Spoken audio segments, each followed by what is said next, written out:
नमस्कार बच्चों, आज हम क्लास 10th साइंस की वर्कशीट नंबर 67 जो कि आपके topic how do organism reproduce या जीव जनन कैसे करते हैं से ली गई है। पिछली जो वर्कशीट थी उसके अंदर हमने एसेक्सुअल मोड ऑफ रिप्रोडक्शन पढ़ लिया था। आज की जो वर्कशीट है, आज की वर्कशीट के अंदर हम सेक्सुअल मोड ऑफ रिप्रोडक्शन को पढ़ेंगे। एसेक्सुअल रिप्रोडक्शन है जो है वो लोअर ऑर्गेनिजम्स में पाया जाता है, एक ही पेरेंट की उसमें ज़रूरत होती है। लेकिन जो सेक्सुअल रिप्रोडक्शन होता है उसके अंदर आपको दो पेरेंट्स की ज़रूरत होती है। ये higher organism like that human beings के अंदर पाया जाता है, और भी हायर ऑर्गेनिज्म जो एनिमल्स होते हैं, बर्ड्स होते हैं और जो एंजियोस्पर्मिक प्लांट्स होते हैं, इन सब के अंदर सेक्सुअल रिप्रोडक्शन पाया जाता है। तो सेक्सुअल रिप्रोडक्शन क्या होता है, इसको हम सबसे पहले समझते हैं कि सेक्सुअल रिप्रोडक्शन एक्चुअली होता क्या है। सेक्सुअल रिप्रोडक्शन के अंदर फर्स्ट तो ये है कि आपको दो पेरेंट्स की ज़रूरत होती है, ठीक है। दोनों पेरेंट्स गैमीट का फॉर्मेशन करते हैं, और ये गैमीट्स जो होते हैं, गैमीट्स की जब मिक्सिंग होती है तो उससे जाइगोट बनता है, और इससे नया जो ऑफस्प्रिंग नया ऑर्गेनिज्म जो बनता है उसको हम बोलते हैं सेक्सुअल मोड ऑफ रिप्रोडक्शन, ठीक है। गैमीट के अंदर जो गैमीट बन रहा है उसके अंदर हाफ नंबर ऑफ क्रोमोसोम्स होते हैं किसी भी ऑर्गेनिज्म में। जैसे अगर हम ह्यूमन बीइंग का देखें तो ह्यूमन बीइंग के अंदर मेल और फीमेल दो पार्टनर होते हैं। जब गैमीट फॉर्मेशन होता है तो मेल के अंदर हाफ जो क्रोमोसोम होते हैं वो गैमीट में आते हैं, ऐसे ही फीमेल के हाफ क्रोमोसोम फीमेल गैमीट के अंदर आते हैं। फीमेल गैमीट एग सेल होती है और मेल गैमीट स्पर्म होते हैं। जब इन दोनों का फ्यूज़न होता है जिसको हम फर्टिलाइजेशन कहते हैं, तो इससे एक न्यू सेल बनती है जिसको हम कहते हैं जाइगोट। और इस जाइगोट जो कि 2n नंबर ऑफ सेल होती है, इसके अंदर n नंबर ऑफ क्रोमोसोम्स आपके, यानी एक सेट ऑफ क्रोमोसोम आपका मदर से आता है, दूसरा आपका फादर से आता है। यानी एक पार्टनर से आधा सेट आता है, दूसरे पार्टनर से आधा सेट आता है, और मिलकर के आपका क्या बनाते हैं 2n नंबर ऑफ क्रोमोसोम, और उससे नए ऑर्गेनिज्म का डेवलपमेंट होता है। इसको हम सेक्सुअल रिप्रोडक्शन कहते हैं। अब नेक्स्ट जो है कि सेक्सुअल रिप्रोडक्शन इम्पोर्टेंट क्यों है।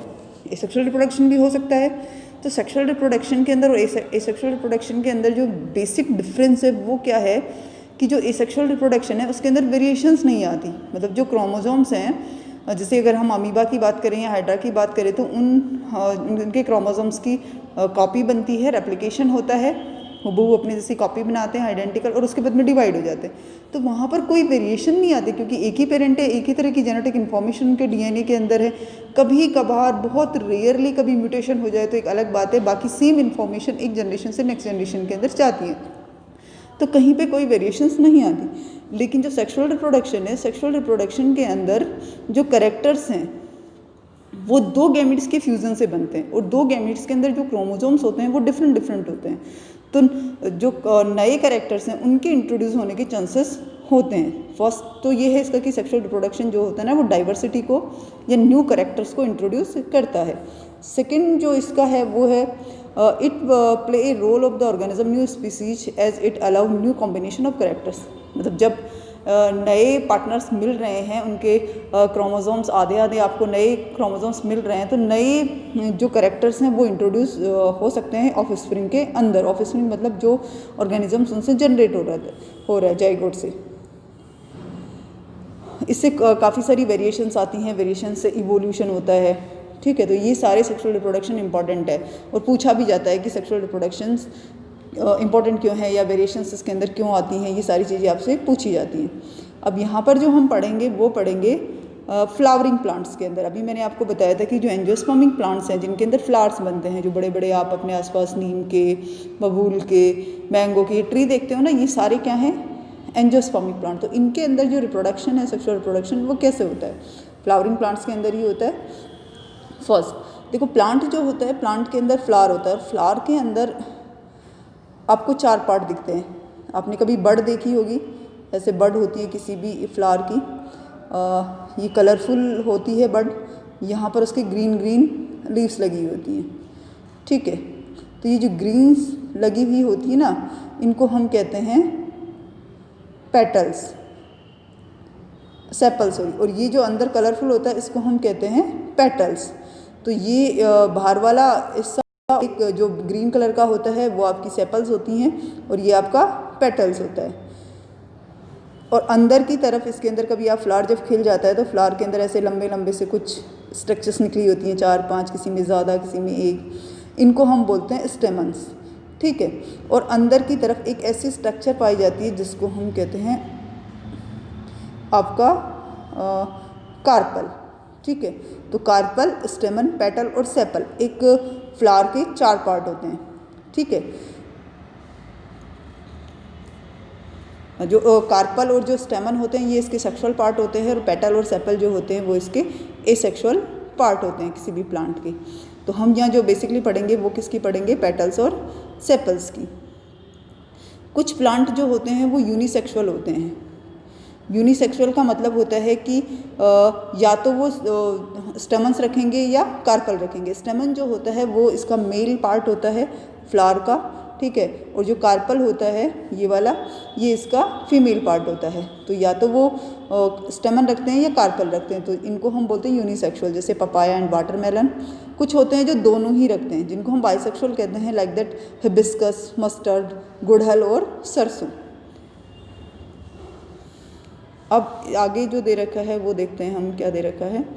रिप्रोडक्टिव पार्ट जो मैं आपको भी बता चुकी हूँ कि फ्लावर का जो रिप्रोडक्टिव पार्ट है वो क्या होता है आपका,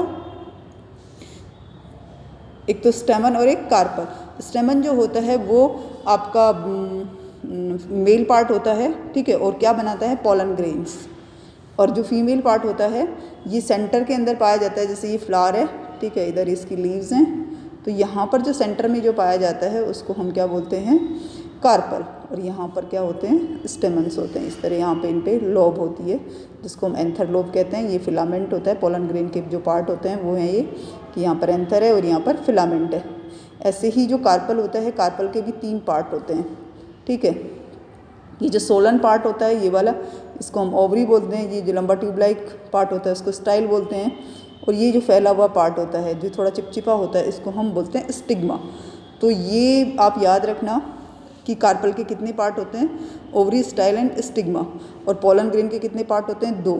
एक होता है आपका ये लोब्स होती हैं, और एक ही आपका फिलामेंट होता है। ओवरी जो होती है, ओवरी ये वाला हिस्सा, ओवरी के अंदर ओव्यूल्स पाई जाती हैं, ठीक है। किसी में एक हो सकती है, किसी में हो सकती है। और जो ओव्यूल होती है उसके अंदर एक एग सेल पाई जाती है। जैसे ये क्या है अंदर वाली, ये ओव्यूल है, और ओव्यूल के अंदर की तरफ ये जो पाई जाती है छोटी सी रेड कलर की स्ट्रक्चर, ये क्या है, एग सेल है। जो मेल होता है, मेल अपने पोलन ग्रेन्स, जब इसके पोलन ग्रेन मैच्योर हो जाते हैं तो ये पोलन ग्रेन्स बनाता है। और ये पोलन ग्रेन्स जो होते हैं ना, इसकी फीमेल के अंदर जो ओव्यूल पाई जाती है, ये इस ओव्यूल से क्या करते हैं, फ्यूज़ होते हैं, ठीक है। जो फ्यूज़न ऑफ जर्म सेल्स क्या होती है, एक तो आपका पोलन ग्रेन और एक आपकी एग सेल, इन दोनों का जो फ्यूज़न है वो आपका कहलाता है फर्टिलाइजेशन, ठीक है। और इस फर्टिलाइजेशन से बनती है स्ट्रक्चर जाइगोट। तो pollen grain n number of chromosome पाए जाते हैं, एग सेल में n नंबर ऑफ क्रोमोसोम पाए जाते हैं। जब इनका फ्यूज़न होता है तो 2n नंबर ऑफ क्रोमोसोम वाली एक सेल बनती है जिसको हम कहते हैं जाइगोट। और इस जाइगोट से ही नए ऑर्गेनिज्म का या नए ऑफस्प्रिंग का निर्माण होता है। अब आगे है आपका कि इन पोलन ग्रेन्स का ट्रांसफ़र एक प्लांट से दूसरे प्लांट में कैसे होता है, इस प्रोसेस को हम क्या कहते हैं।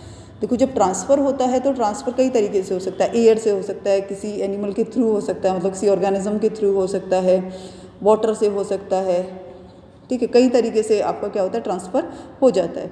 तो ये जो पोलन ग्रेन्स का ट्रांसफ़र है स्टेमन टू स्टिग्मा, स्टिग्मा किसकी है, आपकी कार्पल की। जो स्टिग्मा है उसके ऊपर पोलन ग्रेन्स का जो ट्रांसफ़र है वो क्या कहलाता है, पॉलिनेशन। 2 टाइप का पॉलिनेशन होता है आपका, एक सेल्फ होता है और एक क्रॉस होता है।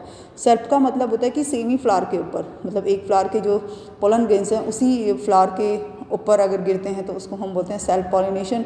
अगर वो दूसरे प्लांट के ऊपर ट्रांसफ़र हो रहे हैं, दूसरे फ्लावर के ऊपर, तो उसको हम क्या बोलते हैं, क्रॉस पॉलिनेशन। कई तरीके से हो सकता है, वाटर से हो सकता है जो मैं बता चुकी हूँ, विंड से हो सकता है, वायु से हो सकता है, या एनिमल से हो सकता है।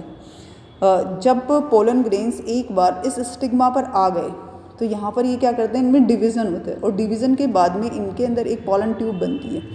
ये पोलन ट्यूब आपकी इस ओव्यूल के अंदर जाती है, ठीक है। और ओव्यूल में जाने के बाद में अंदर की तरफ जो एग सेल है, एग सेल को क्या करती है, फर्टिलाइज़ करती है। और यहाँ पर जो एग न्यूक्लियाई और आपका पोलन ग्रेन का जो न्यूक्लियाई है वो इन दोनों का क्या होता है, फ्यूज़न होता है।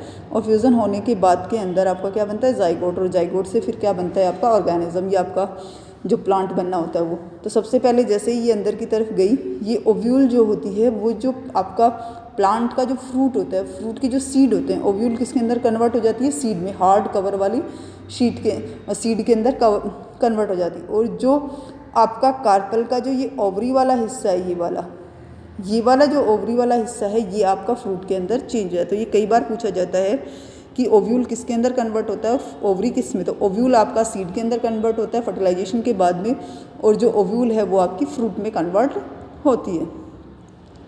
द सीड कंटेन, एक आता है जर्मिनेशन। जो आपने सीड रखे ना, ये सीड जो है फ्यूचर के एम्ब्रियो हैं, ठीक है।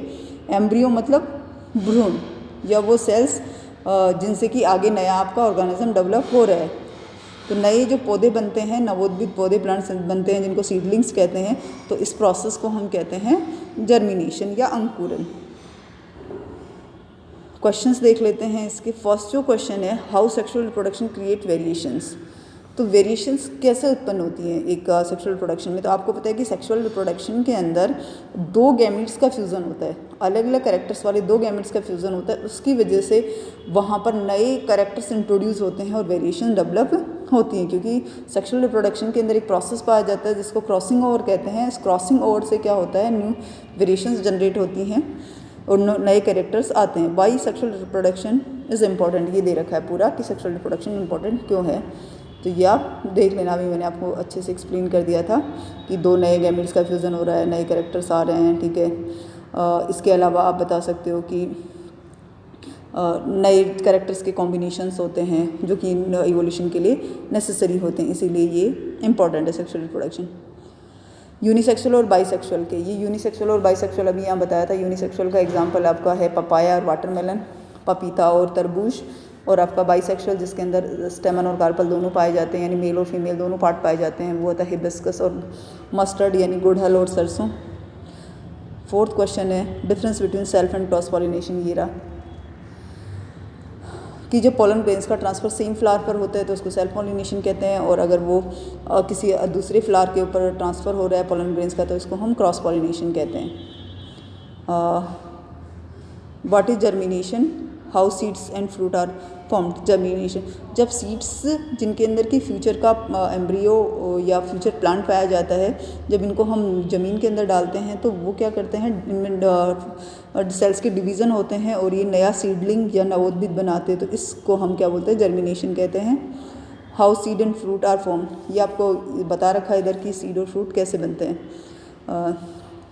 जब पोलन ग्रेन यहाँ पर आते हैं तो एक पोलन ट्यूब बनती है, पोलन ट्यूब से जब एग न्यूक्लियाई और पोलन ग्रेन का न्यूक्लियाई जब आपस में मिलते हैं तो ये जो ओव्यूल होती है ये आपकी सीड में कन्वर्ट हो जाती है, और आपका ये जो पूरा ओवरी वाला पार्ट है ये आपका फ्रूट के अंदर कन्वर्ट हो जाता है।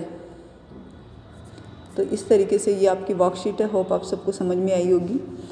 एक कोविड से रिलेटेड मैसेज दे रखा है कि आपको दो लोगों के बीच में 6 फीट या 2 मीटर का डिस्टेंस आपको बनाए रखना है। Thank you so much.